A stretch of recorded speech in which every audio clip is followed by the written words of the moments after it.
எதிர்கட்சியில் அவர் சரண் ராஜேஷ் அந்த பக்கம்,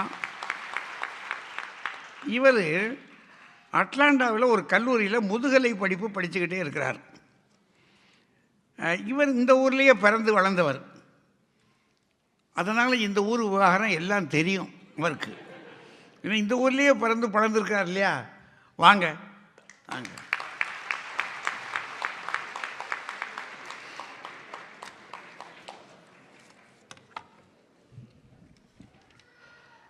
வணக்கம். அனைவருக்கும் இனிய தமிழ் புத்தாண்டு நல்வாழ்த்துக்கள். மரியாதைக்குரிய நடுவர் பட்டிமன்றம் ஜாம்பவான் பத்மஸ்ரீ சாலமன் பாப்பையா அவர்களுக்கு என் பணிவான வணக்கங்களை தெரிவித்துக் கொண்டு என் உரையை துவங்குகின்றேன்.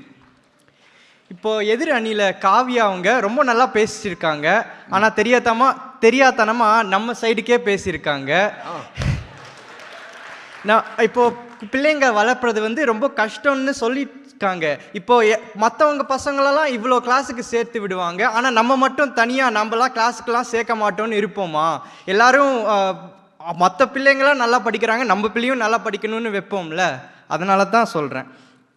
இப்போது இங்கே குழந்தைங்க வளர்க்குறதுல சவால் குழந்தைங்க பிறக்கிறதுக்கு முன்னாடி இருந்தே ஆரம்பிக்குது. இப்போ குழந்தைங்க பிறக்கிறதுக்கு அவங்க தாத்தா பாட்டி ஊர்லேருந்து வர முடியலன்னா அம்மா அப்பாவா தனியாக தான் அந்த பிள்ளையை வளர்க்க வேண்டியிருக்கும். குறிப்பாக அந்த முதல் வருஷம் ரொம்பவே கஷ்டமாக இருக்கும். இப்போ அந்த அம்மா ஒரு வேலைக்கு போகிறவங்களாக இருந்தால் அவங்களோட வேலையை விடுறதா நிலைமையாக இருக்கும். அப்படி வேலையை விட முடியலன்னா அந்த குழந்தைங்க டே கேரில் விடுறது தான் ஒரே ஆப்ஷனாக இருக்கும். இப்போ அந்த டே கேரில் வளர்கிற குழந்தைக்கு நம்மளுடைய உணவு பழக்கங்களோ மொழியோ எடுத்துக்கொண்டு செல்வது மிகப்பெரிய சவாலாக தான் இருக்குது. இப்போது இங்கே வளர்கிற குழந்தைங்களுக்கு ஒரு அடையாள நெருக்கடி, ஒரு ஐடென்டிட்டி கிரைசிஸோடு தான் வளர்கிறாங்க. இப்போ எங்கள் அம்மாவுக்கு ஒரு தோழி இருக்காங்க, தமிழ். அவங்க ஹஸ்பண்ட் ஒரு அமெரிக்கன். அவங்களுக்கு 2 பசங்க இருக்காங்க. இப்போ ஒரு ஹை ஸ்கூல் படிக்கும் போது அவங்க பொண்ணு அவங்க அம்மா கிட்ட சொல்கிறா, என் கூட ஃப்ரெண்ட்ஸ்லாம் சரியாக பழக மாட்டேன்றாங்க, என்னை ஒதுக்கி வைக்கிறாங்க அப்படிலாம் சொல்கிறாங்க. இப்போது நீயும் என் அப்பா மாதிரி ஒரு ஸ்கின் கலர் வச்சுருந்தா என்னை நிறைய ஃப்ரெண்ட்ஸ் பழகிருப்பாங்கள்ல, இப்போ நான் கஷ்டப்படுறதுக்கு காரணமே நீதான்னு சொல்ல ஆரம்பிச்சிட்டா. இப்போ ஒரு ஹாஃப் இந்தியன் ஹாஃப் அமெரிக்கனாக வளர்கிற பசங்களுக்கே இவ்வளவு நெருக்கடியாக இருக்குன்னா நம்மளை மாதிரி அம்மா அப்பா 2 பேராக இந்தியனாக இருக்கிற பசங்களுக்கு எவ்வளோ நெருக்கடியாக இருக்கும். இந்த நெருக்கடியிலிருந்து மீட்டு கொண்டு வருவதே ஒரு சவாலாக தான் இருக்குது. இப்போ ஹாஃப் இந்தியன் ஹாஃப் ஆளாக இருக்குன்னு நினைக்கிறீங்க. இப்போது ஊரில் ஒரு பழமொழி இருக்கும், ஒரு பிள்ளையை வளர்க்கணும்னா ஒரு கிராமமே தேவைப்படுதுன்னு சொல்லுவாங்க.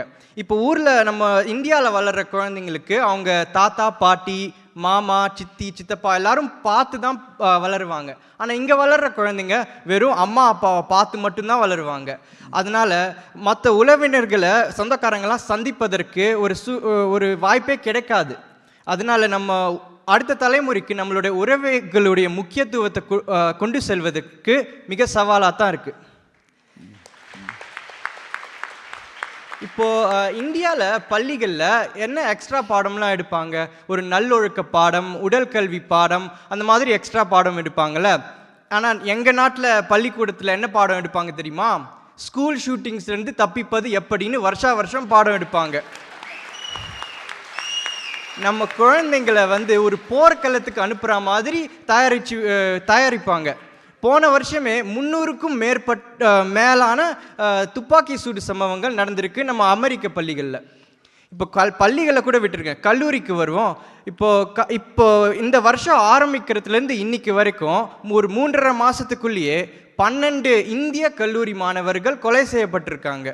இப்போது இந்திய மாணவர்களுக்கு எதிரான இனவெறி தாக்குதல்கள் அதிகரிக்கின்றதான்னு நிறைய செய்திகளில் விவாதிக்கிறாங்க. இப்போது பெற்றோர்களை பராமரிப்பதற்கு சில பேருக்கு ஒரு குற்ற உணர்ச்சி இருக்கலாம், சரியாக பராமரிச்சிருக்க முடியாதோ இல்லையோன்னு. ஆனால் பிள்ளைகளை பாதுகாப்பதில் சரியாக பாதுகாக்க முடியலையோன்னு ஒரு குற்ற உணர்ச்சி வந்தால் அது எந்த பெற்றவங்களுக்கு தாங்க முடியாது. அதனால தான் நான் சொல்கிறேன், பெற்றோர்களை பராமரிப்பதை விட பிள்ளைகளை பாதுகாப்பது கொஞ்சம் சிரமம்தான். ஸோ நான் எதிரணியர்கிட்ட நான் ஒரு கேள்வி கேட்குறேன். இப்போ துப்பாக்கி கலாச்சாரத்தில் தூக்கி பிடிக்கிற அமெரிக்கா நாட்டில் உங்கள் பசங்களுக்கு பள்ளிக்கோ கல்லூரிக்கோ அனுப்பும் போது அவங்க ஒரு பாதுகாப்பான சூழ்நிலையில் தான் இருக்கிறாங்கன்னு நீங்கள் உறுதியாக சொல்ல முடியுமா? முடியுமா? இப்போ பெற்றோர்களை பராமரிப்பது வந்து அவ்வளவு சவால் கிடையாது. பிள்ளைகளை பராமரிப்பது போல அவங்களுக்கு பிடிச்சிருந்துன்னா அமெரிக்காவில் நம்ம வீட்டிலே வந்து வச்சு பார்த்துக்கலாம். பிடிக்கலன்னா இந்தியாவிலே வச்சு பார்த்துக்கலாம். இப்போ நம்மளுக்கு அண்ணன் தம்பி அக்கா தங்கச்சி யாராவது இருந்தால் அவங்கள கொஞ்ச நாள் நம்ம பெற்றோரை பார்த்துக்க சொல்லலாம். இப்போ அப்படி இல்லைன்னா இப்போ நிறைய வசதியுள்ள சீனியர் லிவிங் சென்டர்ஸ்லாம் இருக்குது இந்தியாவில். அவங்களுடைய உறவினர்கள் நண்பர்கள் கூட சேர்ந்து சந்தோஷமாக இருப்பாங்க. இப்போ அவங்களுக்கு உடல்நிலை சரியா இல்லைன்னா இந்தியாவுக்கு போயிட்டு வந்துட்டு அவங்களுக்கு கொஞ்சம் உதவி செஞ்சுட்டு திருப்பியும் வரலாம். அவங்களுக்கு தேவையான உதவிகளை அப்பப்போ செஞ்சு கொடுத்தா போதும், பெற்றோர்கள் திருப்தி அடைஞ்சிடுவாங்க. ஆனால் பிள்ளைகள் அப்படி கிடையாது. பிள்ளைகளுக்கு தான் நல்ல ஒழுக்கங்க சொல்லி கொடுக்கணும், நல்லது கெட்டதெல்லாம் சொல்லி கொடுத்து தான் வளர்க்கணும். ஒரு கண் கொத்தி பாம்பு போல பாதுகாக்க வேண்டியிருக்கு நம்ம பிள்ளைகளை.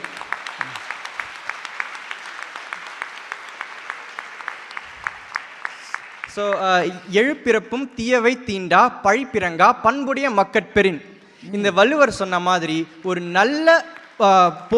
நல்ல ஒழுக்கத்தோடையும் நல்ல பழக்கங்களோடையும் ஒரு பிள்ளையை பாதுகாத்து வளர்ப்பது இந்த வேற்று கலாச்சாரத்துடைய அயல் நாட்டில் சிரமமானது. ஆகவே பெற்றோர்களை பராமரிப்பதை விட பிள்ளைகளை பாதுகாப்பது தான் சிரமமானது என்று கூறி என் உரையை முடித்துக் கொள்கின்றேன். நல்ல வாய்ப்பளித்த அட்லாண்டா தமிழ் மன்ற குழுவினருக்கும் பட்டிமன்றம் ஜாம்பவான் நடுவர் சாலமன் பாப்பா அவர்களுக்கும் என் நன்றிகளை தெரிவித்துக் கொள்கின்றேன். நன்றி, வணக்கம். தமிழ்நாட்டை விட உண்மையை சொல்லப்போனால் இந்த மண்ணில் இந்த இளம் பிள்ளைகள் நல்ல தமிழ் பேசுகிறாங்க. ஒரு உண்மையை சொல்கிறேன், அங்கே கூட ஆங்கில மோகத்தில் தமிழை ஒழுங்காக பேசுவதில்லை. இங்கே தமிழை என்ன அருமையாக பேசுகிறாங்க இந்த பிள்ளைய. இவர் சரண் இருக்கார், எங்கே தொடங்கினார் பார்த்தீங்களா? அந்த பேறுகால காலத்திலேயே பிள்ளைகளை பராமரிப்பதில் எத்தனை நெருக்கடி இருக்குது.